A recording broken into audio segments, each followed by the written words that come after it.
올바른 성경의 해석의 중요성은 아무리 강조해도 지나치지 않습니다. 왜냐하면 성경 해석의 잘못에 따라 진리와 비진리로 그렇게 나뉠 수 있거든요. 성경 해석을 잘하면 어떻게 신앙생활에 유익이 됩니다. 또 우리가 나아갈 방향을 보게 돼요. 구원을 얻게 되며 하나님의 백성의 삶을 살 수 있는 그 마땅한 길을 볼 수 있는데, 성경 해석의 잘못을 통해서 뭐예요? 비질로 빠지고 바로 이단 가운데 빠져서 삶이 피폐하게 되며 오히려 구원에 이르지 못하는 그런 치명적인 우를 범할 수 있는 게 성경 해석의 중요성입니다. 그런데 한간에 이런 말도 있는데요, 성경 자체가 중요하지 성경에 대한 해석, 그 해석이 뭐가 중요합니까? 성경을 들고 있고 성경을 그대로 믿는 게 중요하지 않습니까? 자, 이렇게 말은 하는데 어쩌면 이게 타당하게 들릴 수도 있어요. 근데 이거는요, 언뜻 들으면 이 말이 맞는 것처럼 보이지만 하나는 알고 둘은 모르는 말이에요. 왜 그러냐면 여러분, 이단도 성경을 텍스트로 사용하고 있습니다. 정통교회도 성경을 텍스트로 사용하고 있어요. 그런데 이단과 정통이 어떻게 구분됩니까? 성경의 그 내용을 해석적인 관점에 따라 다르게 보면 다른 내용이 되는 거예요. 이단은요, 성경 해석관이 자기대로 자의적으로 해석하고 알레고리컬하게 하고 풍요적 해석으로 통해서 이렇게 증거할 때 많은 사람들이, 무수한 사람들이 비진리 가운데 빠지게 되며 또 많은 사람들이 오히려 성경에서 멀어지게 되는 그런 폐단을 불러일으키는 것입니다. 그래서 성경의 해석 어떻게 하느냐? 바로 성경관, 올바른 성경 해석관, 너무나 중요한 거예요. 자, 이런 어떤 성경 해석, 성경 해석관은요, 신학적 관점이 중요해요. 신학은 성경에 있는 내용들, 그 모든 것들을 간추린 체계한 부분입니다. 그런 어떤 신학적 관점, 그리고 역사적 해석 방법, 그 다음에 문학적, 그리고 전통적인 지금까지 이뤄왔던 그 해석 방법을 총망라해서 올바른 성경의 해석법을 우리가 볼 수 있는데요, 하나님은 교회 가운데 역사 외에 그냥 동떨어지게 주지 않았어요. 사도 바울도 내가 받은 복음, 그리고 성경에 있을 때 그 사도 바울이 얘기했던 그 복음은 사도들을 통해서, 예수님을 통해서, 또 그 복음은 구약 성경에 이루었던 그 역사적 어떤 해석의 방법, 정통성을 이어가는 그 방법을 통해서 보는데요, 이런 맥락 속에 요한계시록의 해석법, 또 해석의 방법, 이거는요 아주 중요합니다.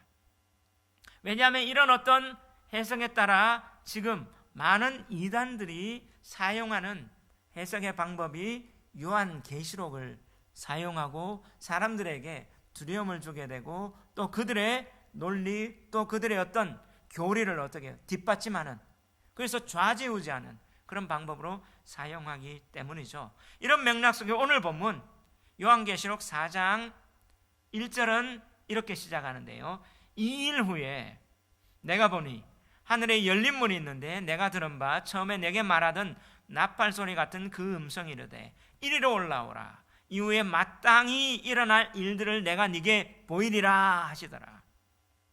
자, 오늘 이 4장 1절 이리로 올라오라, 이 장면을 교회의 흉어로 보는 견해가 있습니다. 자, 이 지점이 계시록의 해석을 갈리게 하는 첫 분기점이 돼요.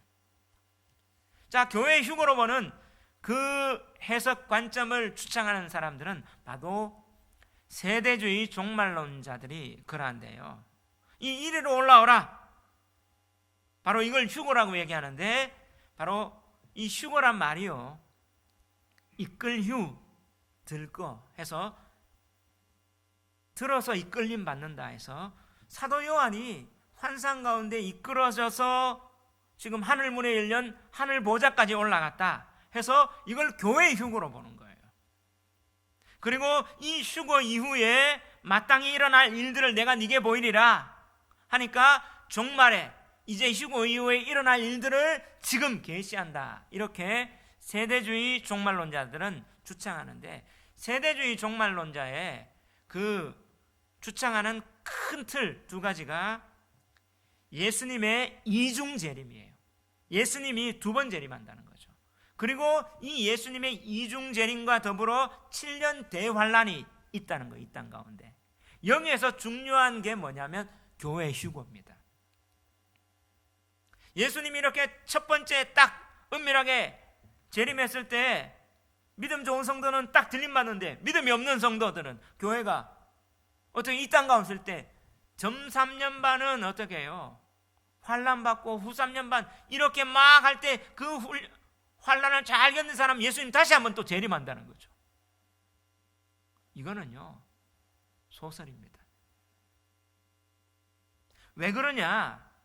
여기에 대해서 오늘 이 본문을 가지고 세대주의자들은 휴거를 얘기하고, 이 휴거 얘기가 교회 안에 들어오고 또 이단들이 또 사용하고 여러 가지 이렇게 얘기하는데요. 그런데 오늘 그 음성이 이리로 올라오라, 누구한테 얘기를 했습니까? 사도 요한에 했어요. 그런데 오늘 본문에 이 이리로 올라오라는 것은 복수가 아니고 단수였어요. 한 개인이 경험한 겁니다. 사도 요한이. 그러면 교회 전체, 한 개인을 교회 전체로 해석하는 것은 바로 성급한 일반화의 논리학의 오류에 해당해요. 이건 단수예요.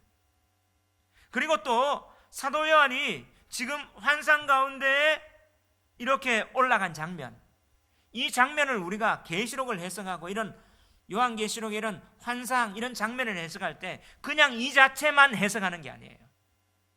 왜냐하면 요한계시록에 있는 환상들, 이런 것들은 다 구약의 배경을 갖고 있어요.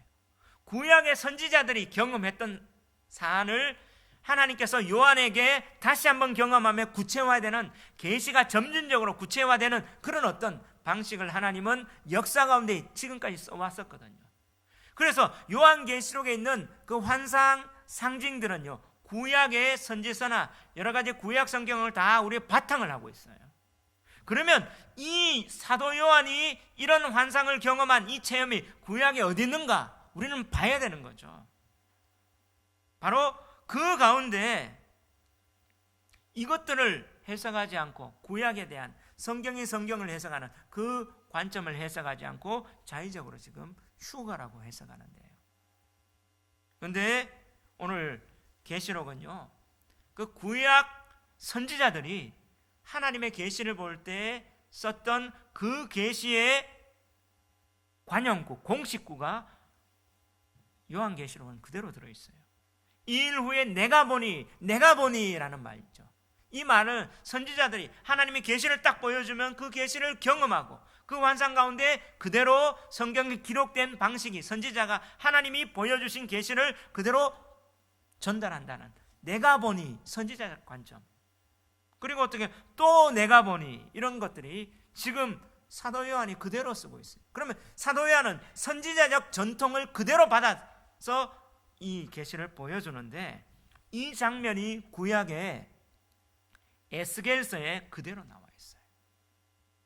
에스겔서의 그 모습이 지금 사도 요한이 4장에서 하늘 문이 열리는, 그러면서 어떻게 하늘 보좌를 보는 이 환상이 에스겔서에 그대로 나와 있습니다. 그래서 우리는 에스겔서를 통해서 한번 살펴볼 거예요. 그리고 또 보좌의 환상은 다니엘서, 이사야, 이런 것들이 지금 구약의 선지자들이 이 환상을 그대로 보고 있어요. 이런 것들을 어떤 배제하고 해석할 때 그런 잘못된 해석들이 나오는 거죠. 오늘 지금 사도 요한은요, 하늘의 열린 문을 통해서 하늘 보좌를 경험하는 그 엄청난 광경을 보고 있어요. 그리고 나서 이 광경을 통해서 이후에 일어날 일들, 이 역사 가운데 일어날 일들을 하나님이 그 보좌 가운데 요한에게 보여주시는 거예요. 자, 이런 맥락 속에 오늘 이 하늘의 열린 문을 통해서 하늘 보좌를 보는 이 환상을 통해 주고자 하는 메시지가 무엇일까요? 저는 두 가지로 봤습니다. 오늘 본문에서.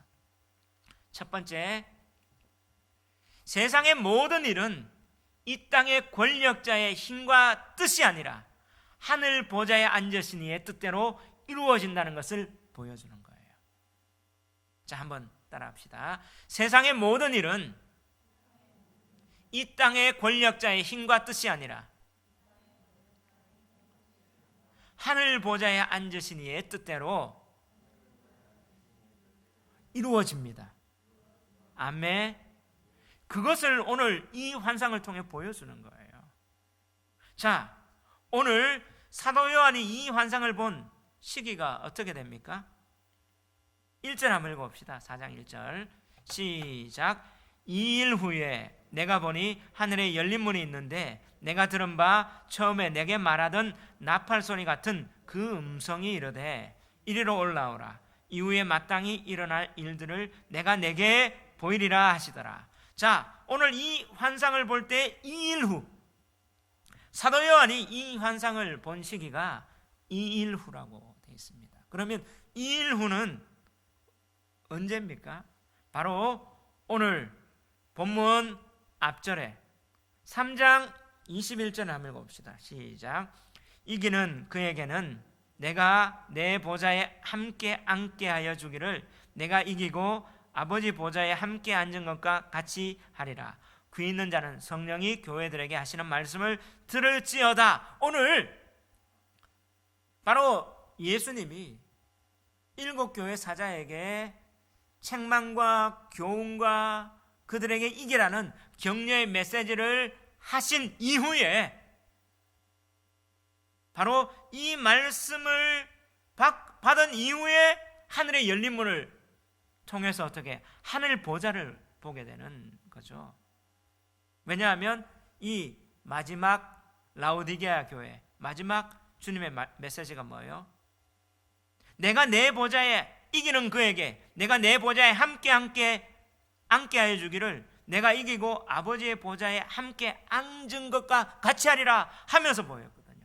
그러니까 그러면서 2일 후에 봤는데 하늘 보좌가 보이죠. 그 보좌에 또 누가 앉게 됐어요? 4장 2절 3절 4절 다 같이 한번 읽읍시다. 시작.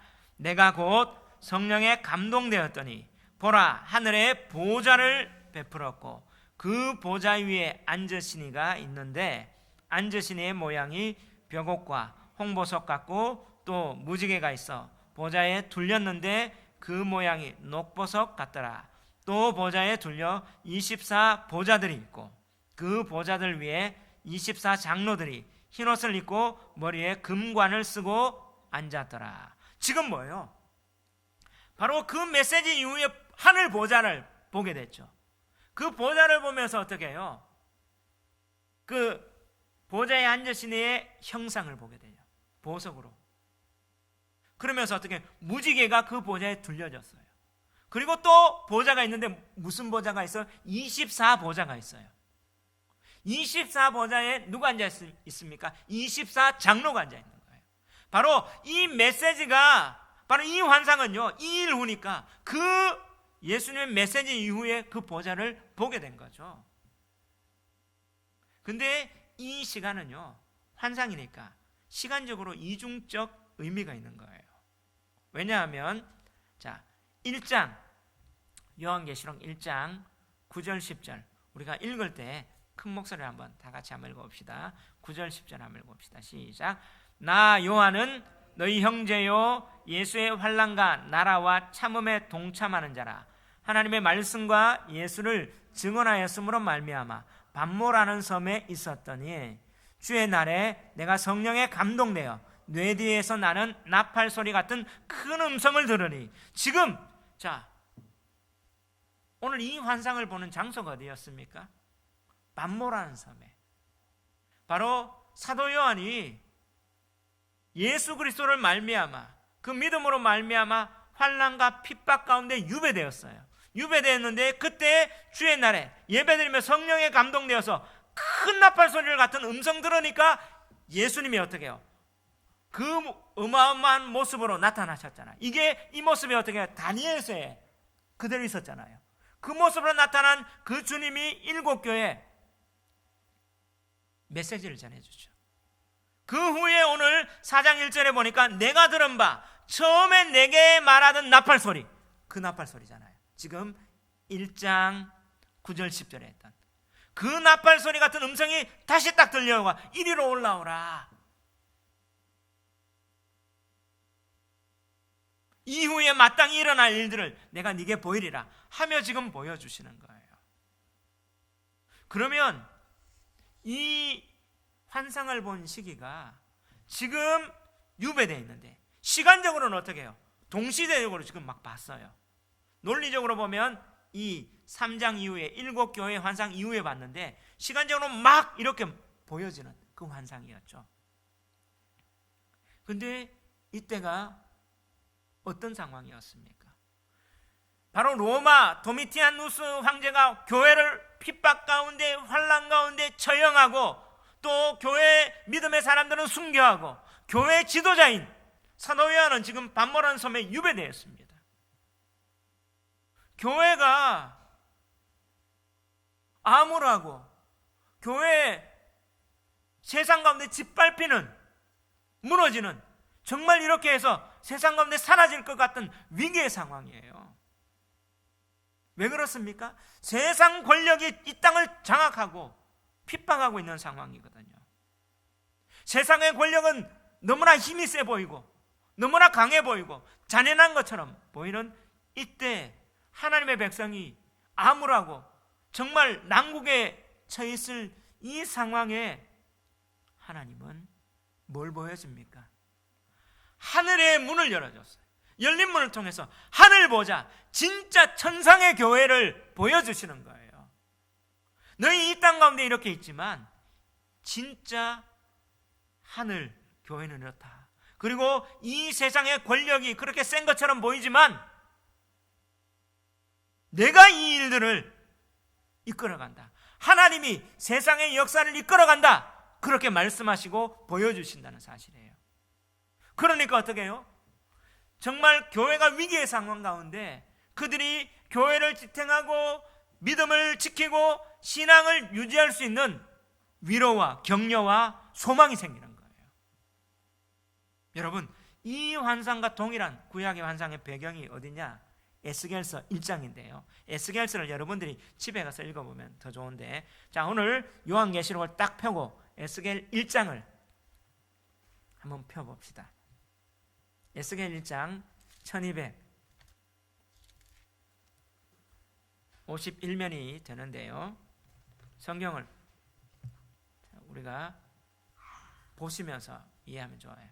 1장 1절 3절 우리가 다 같이 한번 읽어봅시다. 시작. 30째 해 넷째 달 초닷새에 내가 그발 강가에 사로잡힌 자 중에 있을 때에 하늘이 열리며 하나님의 모습이 내게 보이니. 자, 3절. 갈대아 땅 그발 강가에서 여호와의 말씀이 부시의 아들 제사장 나 에스겔에게 특별히 임하고 여호와의 권능이 내 위에 있으니라. 할렐루야. 지금 에스겔이 지금 이 환상을 본 시기가 언제입니까? 유다의 성전이 멸망했습니다. 유다가 패망되고 바벨론에서 어떻게 해요? 포로가 돼서 바벨론의 그발 강가에서 다시 말하면 그들이 환상을 보게 된 거예요. 그발 강가에서 뭐예요? 포로 수용소입니다. 지금 이 시기는요 암울한 시기예요. 유다 나라, 하나님의 나라를 자청했던 그 나라가 바벨론의 권세에서 느부갓네살에 의해서 어떻게 해요? 패망된 나라가 잃게 되고, 더군다나 뭐예요? 하나님의 성전이 폐허가 되어버렸어요. 성전이 붕괴가 되어버렸어요. 암울한 시절 아닙니까? 그리고 잡혀와서 이방 땅에 있습니다. 그때 누구에게? 제사장 나 에스겔에게. 여러분, 부시의 아들 제사장 나 에스겔, 제사장이 제사장을 감당할 수 있는 것은 뭐가 있어야 돼요? 성전이 있어야 되죠. 제사 드릴 수 있어야 제사장이 되는데 지금 이 에스겔은 제사 드릴 수 있습니까? 없어요. 그런데 그발 강가에 포로 수용소에 있는데 뭐라고 얘기합니까? 제사장이에요. 자기의 정체는 제사장이다. 그러면 이런 암울한 시기에 뭐가 열려? 하늘이 열리며 하나님의 모습이 보여주는 거예요. 천상이 보여주는 거예요. 하늘 보좌가 보이는 거예요. 마찬가지로 오늘 사도 요한이 뭐예요? 반모섬에 유배당했습니다. 도미티안이 어떻게 교회를 핍박하고 교회는 어떻게 해요? 암울하게 교회가 문을 닫고 교회가 어떻게 가택권을 얻어가고 순교당하는 그 가운데 어떻게 해요? 하늘의 열린 문을 열며 천상을 보게 되죠. 이건 뭡니까? 이 메시지에 뭘 줘요? 이게 그냥 휴거를 얘기한 게 아니라 구약의 그 상황을 그대로 재현해 주시면서 더 구체해 주시면서 하나님께서 뭐예요? 이렇게 환난, 핍박당하는 교회에게 내가 이 세상의 권력자가 이 역사를 움직이는 게 아니라 하나님이 움직인다 하면서 진짜 세계를 보여주는 거죠. 그러면서 에스겔이 뭐예요? 나는 제사장이다. 사도 요한이 어떻게 해요? 나는 사도요 선지자요 예수의 증인이다 하면서 어떻게 해요? 그 사명을 감당하라는 거예요. 그런 소망과 위로가 있는 겁니다. 아멘. 그래서 세대주의 종말론자가 얘기하는 그런 휴거 얘기하면서 우리에게 두려움을 주는 게 아니라 교회는 하나님이 보존하시고 하나님이 이 세상의 역사를 이끌어 가시기 때문에 세상의 권력자, 그 정치 권력, 여러 가지 압제 두려워하지 말라는 거예요. 하늘 문을 열어주셨어요. 그리고 에스겔 우리가 찾았죠. 에스겔서 1장 10절 한번 읽어볼까요? 5절도 한번 읽어봅시다. 5절 시작. 그 속에서 내 생물의 형상이 나타나는데 그들의 모양이 이러하니 그들에게 사람의 형상이 있더라. 10절 한번 읽어봅시다. 시작. 그 얼굴들의 모양은 넷의 앞은 사람의 얼굴이요 넷의 오른쪽은 사자의 얼굴이요 넷의 왼쪽은 소의 얼굴이요 넷의 뒤는 독수리의 얼굴이니. 자, 이 에스겔서를 여러분 더 자세히 읽어보면 좋습니다. 그리고 여기 한번 보시죠. 13절 한번 읽어볼까요? 시작. 또 생물들의 모양은 타는 숯불과 횃불 모양 같은데 그 불이 그 생물 사이에서 오르락 내리락 하며 그 불은 광채가 있고 그 가운데서는 번개가 나며. 자, 24절 한번 읽어봅시다. 시작. 생물들이 갈 때에 내가 그 날개 소리를 들으니 많은 물소리와 같으며 전능자의 음성과도 같으며 떠드는 소리고 군대 소리와도 같더니 그 생물이 설 때에 그 날개를 내렸더라. 자, 이 네 생물의 모습 그 가운데 이렇게 엄청난 전능자의 음성 날개가 있었죠.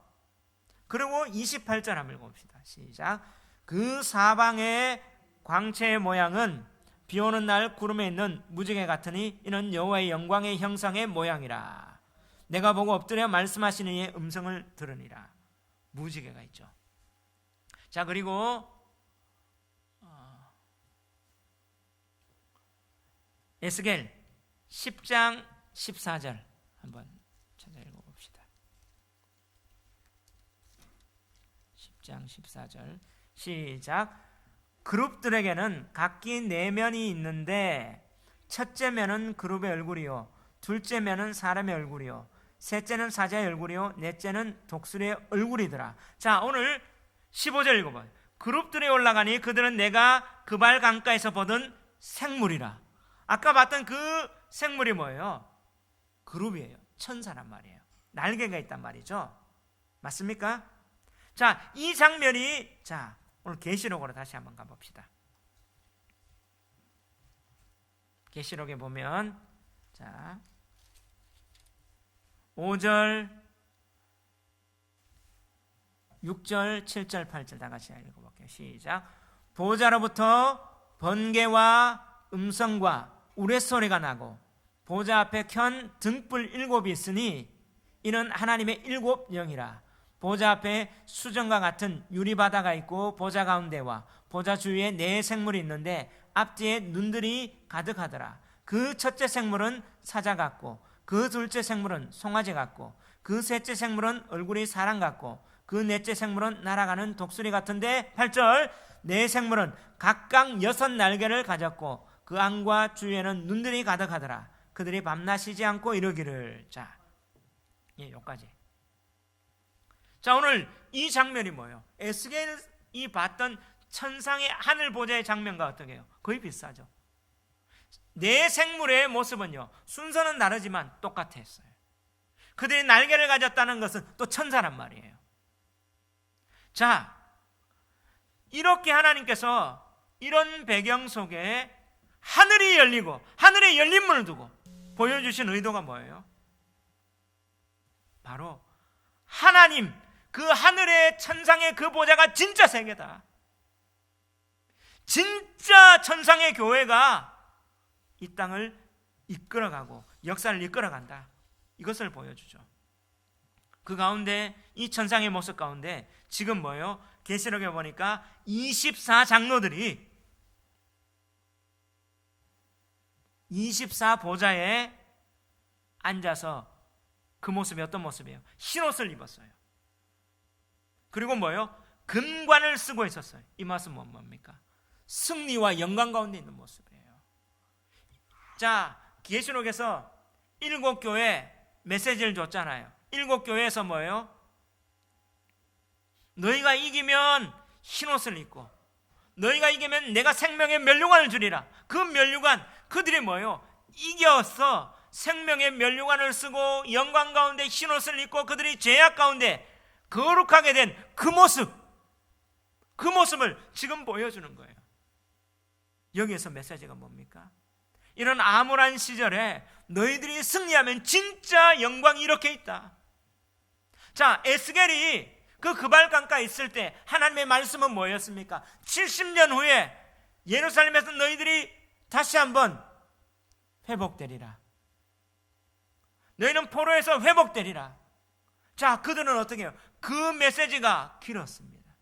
자, 느부갓네살이 이렇게 세계를 통치하고 유다가 패망하고 성전이 멸망하고 그들은 포로에 있을 때 그 메시지가 어떻게 해요? 정말 답답하고 정말 이것이 이루어질까? 근데 하나님이 뭐예요? 느부갓네살이 망하고 벨사살이 있고 하더라도 하나님은 뭐예요? 그 제국이 바뀔 때 하나님은 역사 가운데 그대로 70년 가운데 포로에서 회복되고 성전이 재건된다는 그 사실을 하나님이 역사의 주관자여 통치하신다는 사실을 보여주셨습니다. 할렐루야. 그러니까 그들은 뭐예요? 믿음을 지키고 흰옷을 입고 면류관을 쓸 수 있는 거예요. 그럼 오늘 이 24장로는 누굽니까? 24장로의 정체가 뭡니까? 성경은 성경으로 해석을 해야 되는데 이 24장로는요, 계시록 21장에 보면 하늘에서 새 예루살렘이 딱 내려와요. 그때 21장 12절 14절 한번 읽어볼게요. 시작. 크고 높은 성곽이 있고 12문이 있는데 문에 12천사가 있고 그 문들 위에 이름을 썼으니 이스라엘 자손 12지파의 이름들이라. 자, 천상에 새 예루살렘에 지금 문이 있는데 그 문에 이스라엘의 12지파의 이름이 있죠. 그리고 그 다음에 한번 읽어봅시다. 14절 시작. 그 성의 성곽에는 12기초석이 있고 그 위에는 어린 양의 12사도의 12 이름이 있더라. 할렐루야. 자, 성경은 성경을 해석하면 돼요. 계시록은 계시록에서 해석하는 그 해석을 통하면 이 24장로는 뭐예요? 구약의 12지파, 신약의 12사도. 다시 말하면 구약교회의 대표, 신약교회의 대표 지도자들이에요. 다시 말하면 구약교회와 신약교회의 그 대표자, 믿음을 지켰던 그들이 하나님의 보좌의 영광스러운 가운데 있다는 사실입니다. 할렐루야. 아멘. 그들은 뭐예요? 흰옷을 입었죠. 4대 교회에 그렇게 얘기했잖아요. 그처럼 그들은 거룩함이 있는 거죠. 그리고 어떻게 빌라델비아 교회에 얘기했던 것처럼 금면류관을 씁니다. 그들이 이렇게 영광스러움 가운데 있을 수 있는 게 뭐냐?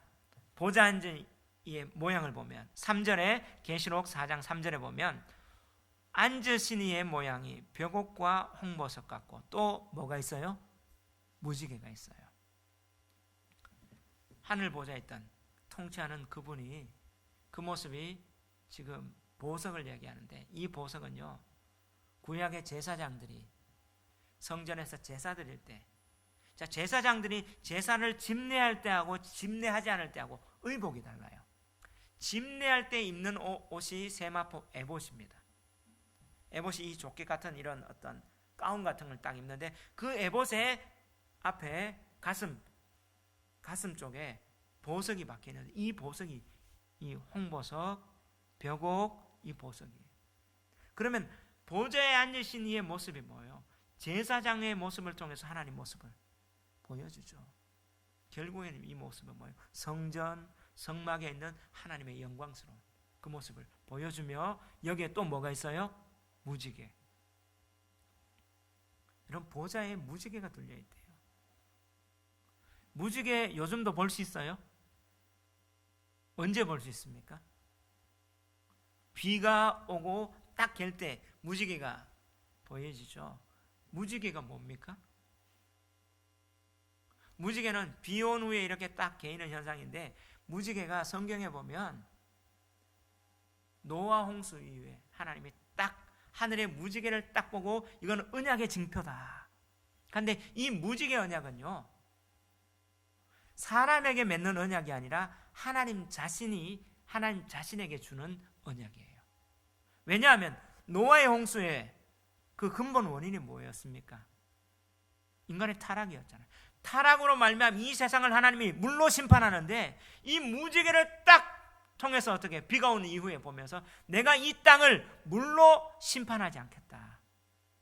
하나님이 내가 이 비가 온 후에 구름 사이에 무기를 들고 이 무지개를 누가 보냐면 하나님이 보는 거예요. 무지개를.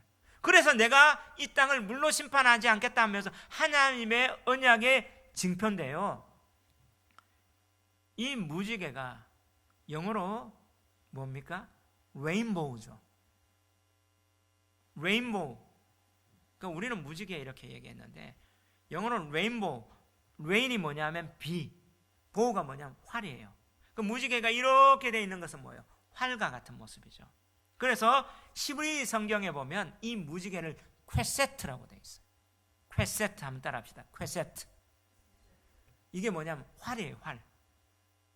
근데 활은 딱 이렇게 했는데, 활은 공격용 무기죠. 여기 화살을 딱 꼽으면 돼요. 자, 무지개가 이렇게 되어 있는데 화살이 향하는 방향이 어디입니까? 하늘이에요, 땅이에요? 하늘이죠. 그러면 이 무지개로 누구를 화살로 공격하겠다는 거예요? 하나님 공격하겠다.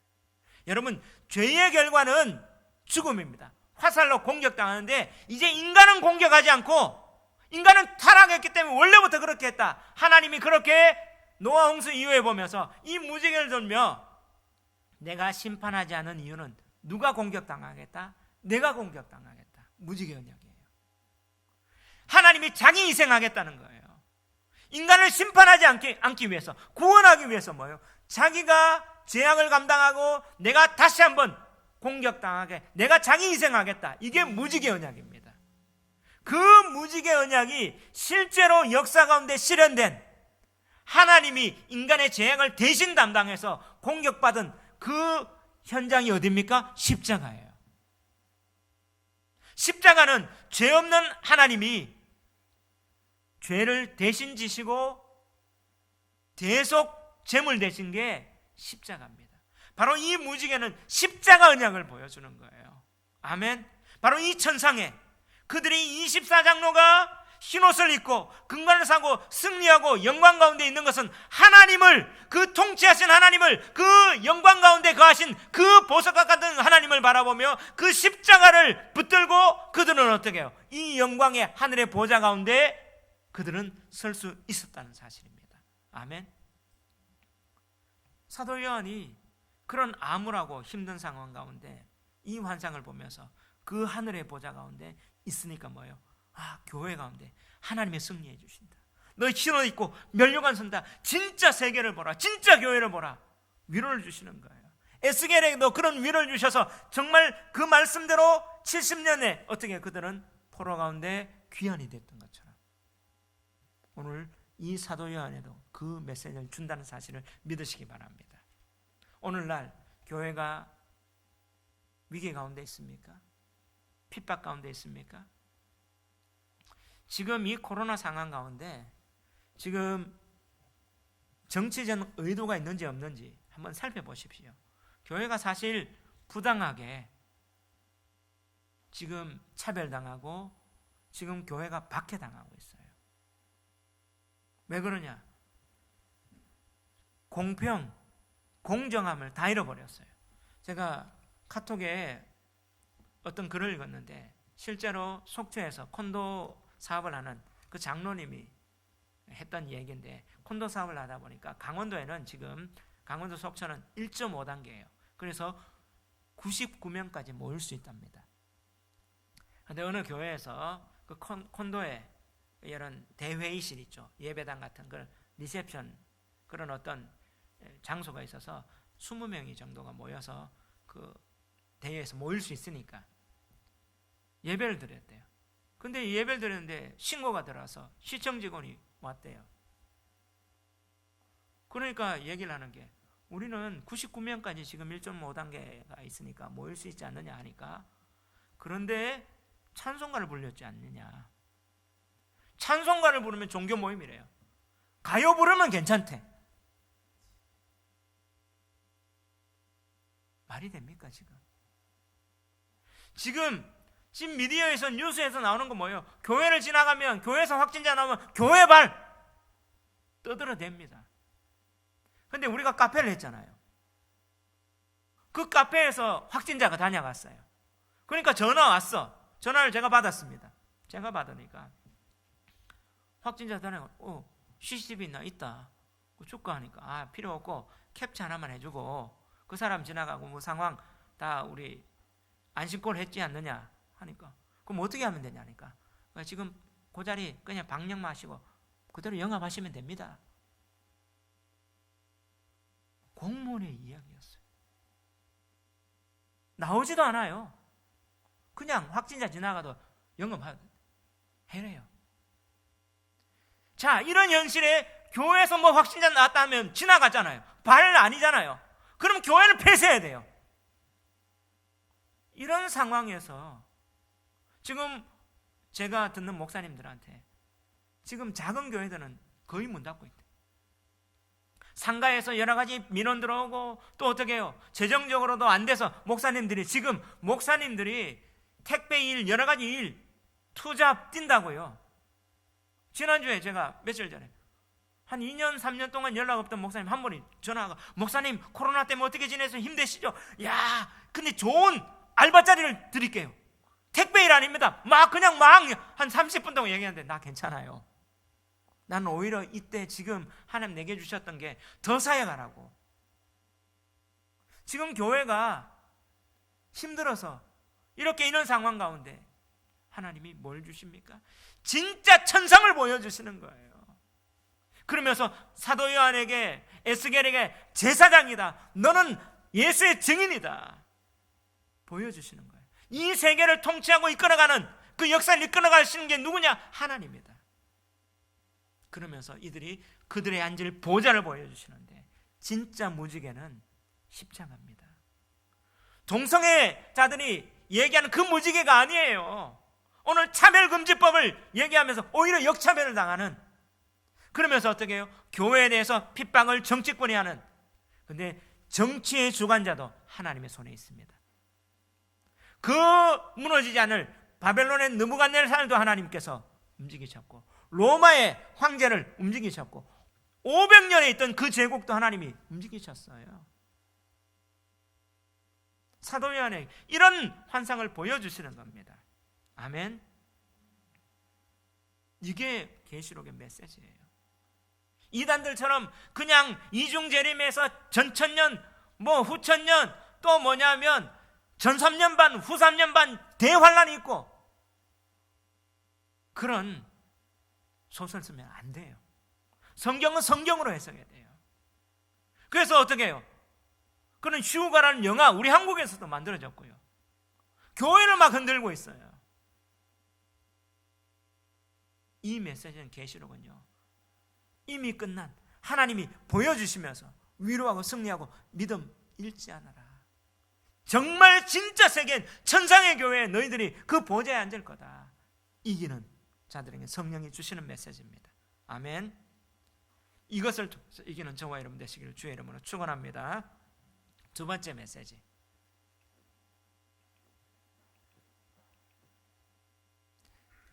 하나님 나라가 임하게 될 때 영광스러운 예배의 광경을 통해서 교회의 존재의 이유와 사명을 보여주는 거예요. 한번 따라합시다. 하나님 나라가 임하게 될 때 영광스러운 예배의 광경을 통해 교회의 존재의 이유와 사명을 보여줍니다. 예, 오늘 이 환상을 통해서 뭐냐면 진짜 하나님 나라가 임할 때 영광스러운 예배의 광경을 보여주는 거예요. 천상의 예배. 그러면서 이 땅 지상의 전투적인 교회의 존재 이유와 사명이 무엇인지 보여주는 거예요. 자, 어떻게 이들이 승리할 수 있는가? 바로 성령과 천사들입니다.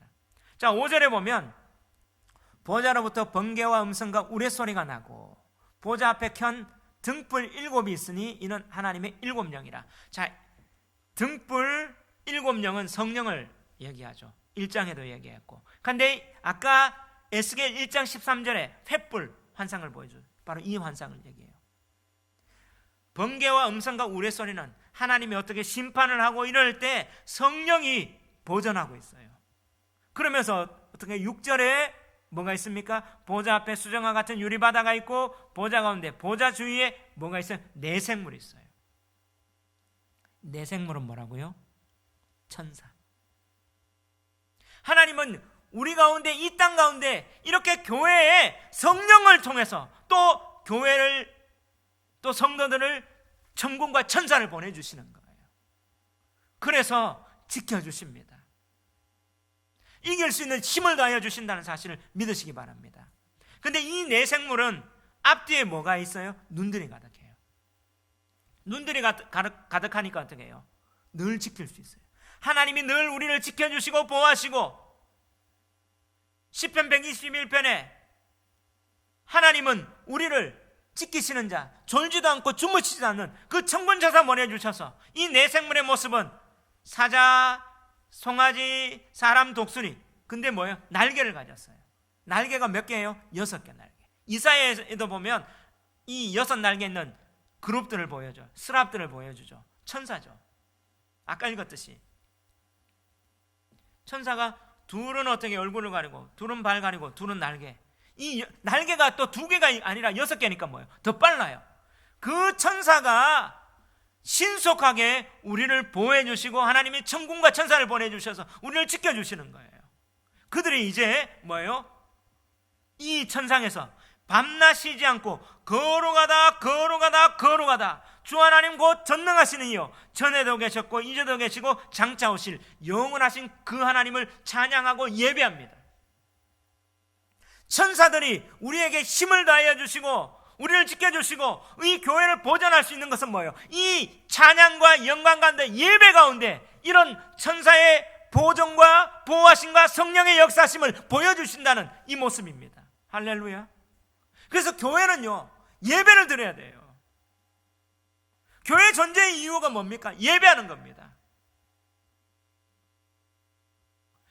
일할 때 성령께서 신속히 우리를 보시고 해주십니다. 그 예배를 통해서, 자, 9절 10절 한번 읽어봅시다. 시작.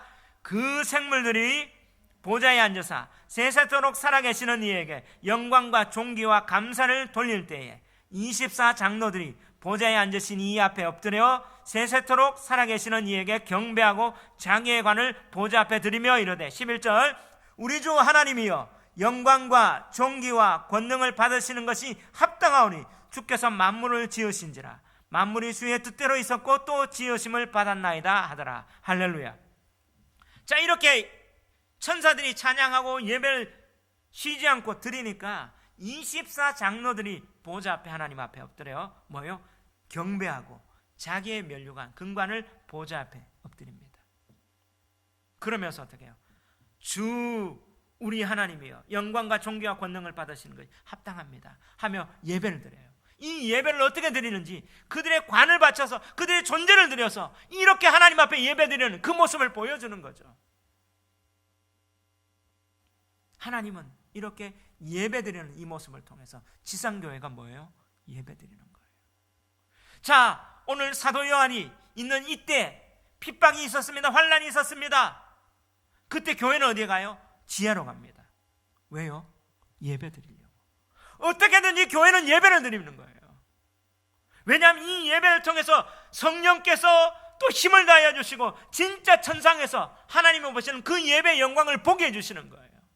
교회는 다른 어떤 것이 아닙니다. 예배 드리기 위해서. 예배 가운데 하나님을 경험하고 하나님을 만나고 천상을 경험하거든요. 이 지상의 교회는요, 천상의 예배를 경험하는 이 예배를 통해서 천국을 경험할 수 있는 통로입니다. 아멘. 그러기 위해서 하나님은요, 위기 가운데 환상을 보여주고 특별한 역사로 보여주신다는 사실을 믿으시기 바랍니다. 오늘 어떤 체험 집착하지 마십시오. 하나님은 성경을 통해 보여주셨어요. 근데 그런 체험이 오늘날 없습니까? 있어요. 저희 아버지가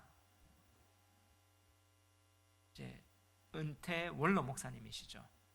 저희 아버지가 예수 믿은 지 얼마 안 됐었을 때 하나님께서 급작하게 성경에 있는 은사를 통해서 체험을 통해서 예수를 믿었어요. 예수 믿고 정말 하나님 살아계신 거 회개하고 구원의 확신을 받았어요. 근데 세상에서 쾌락을 누리고 살아봤단 말이에요. 근데 예배만 드리고 이렇게 살아가려 하니까 답답하잖아요. 그래서 이런 기도를 했대요. 하나님, 세상의 쾌락도 누렸는데 그때 직장 그만두고 기도원 갔을 때예요. 제 7살 때예요. 전 제 7살 때 저희 아버지가 회개하는 장면을 아직도 기억해요. 그때 하나님 앞에 이런 기도했대. 하나님, 세상에 이 쾌락도 다 누렸는데 하나님 이렇게 이 좋은 세상 이렇게 갈 수 있습니까? 제가 하나님 사랑에 계신 거 내가 느꼈고 또 구원의 확신도 있는데 세상 좀 살다가 한 50 이후에 그렇게 하나님 잘 믿으면 안 되겠습니까? 그때 50 이후에 잘 할게요. 막 이런 기도를 하고 있는데 갑자기 기도 가운데 우리 아버지 영혼이요 쭉 빠져나갔어요. 육신은 뭐예요? 영혼이 빠져나가는 시체가 된 거죠. 입신한 거죠. 영혼이 쭉 빠져나가서 그 영혼이 쫙 들림받았는데 천국 앞에 나오는 거예요. 하나님이 야, 니 아직 천국 볼 때 아니다. 지옥 봐라 하면서 지옥을 막 보여주시더래요. 지옥을 막 보여주는데 저희 아버지는 하나님 됐습니다. 내 하나님 잘 믿을게요 하면서 딱 다시 한번 이 영혼이 쑥 들어왔는데 몸에 그게 한 10시간 정도가 됐대요. 제가 몇 년 전에 우리 아버지한테 전화해서 또 물었어요. 또 얼마 전에도 물었어요. 아버지 그때 느낌 어떻습니까? 하니까 이 육신에서 영혼 받을 때 움찔하면 막 나온대요. 그게 보이는데 우리 아버지 말 이 유튜브로 또 오늘 오후에 또 보실 거예요. 예, 이건 진실이니까. 우리 아버지가 제가 물었죠. 그러니까 어떻습니까? 하니까 이 영혼이 움찔하는 게 들어오는데 우리 아버지가 이렇게 해요. 아버지는 단순하잖아. 하나님 진짜 내 지옥 보니까 하나님 이제 세상 안 할게요. 바로 내가 예수 잘 믿을게 하면서 그때부터 체험을 보여주셨어요. 자, 오늘 여기에서 오늘 이리로 올라오라 휴거다 이런 어떤 것보다 하나님 이런 체험을 오늘도 왜 보여주시느냐? 진짜 천상이 있다는 것을 믿기 위해서.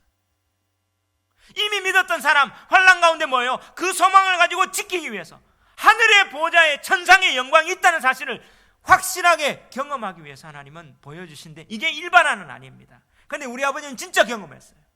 저는 경험 안 할 거예요. 200%. 왜? 믿거든요. 성경을 믿거든요. 여러분, 이건 믿으면 진짜입니다. 천국의 그 영광스러운 천국과 지옥이 있다는 사실을 확실하게 경험하며 믿음의 성도가 천상에서 이런 영광스러운 예배 가운데 그래 들어오기 위해서 하나님은 그 체험을 통해서 우리의 사명이 뭐다? 하나님 앞에 예배하며 이 복음 앞에 여기서 전투하며 천국의 예배를 누릴 수 있는, 그래서 성령과 천국과 천사를 보내주시며 오늘도 역사하시는데, 자, 왜 이런 영적 체험을 우리에게 필요하느냐? 믿음 지키고 소망 가고 나아가기 위해서입니다. 그 체험으로 내가 능력이 있다가 아닙니다. 여러분, 체험을 자랑할 필요는 없습니다. 하나님의 이 사실이 진짜다. 하나님이 역사하시고 통치하고 교회 지키시며 이 예배의 영광 가운데 거하기를 원하시는 게 하나님의 뜻이라는 사실을 믿으시기 바랍니다. 그런 예배의 영광 가운데 성령과 천군 천사의 그 돕는 은혜를 바라보며 그런 영광 가운데 가는 저와 여러분 되시기를 주의 이름으로 축원합니다.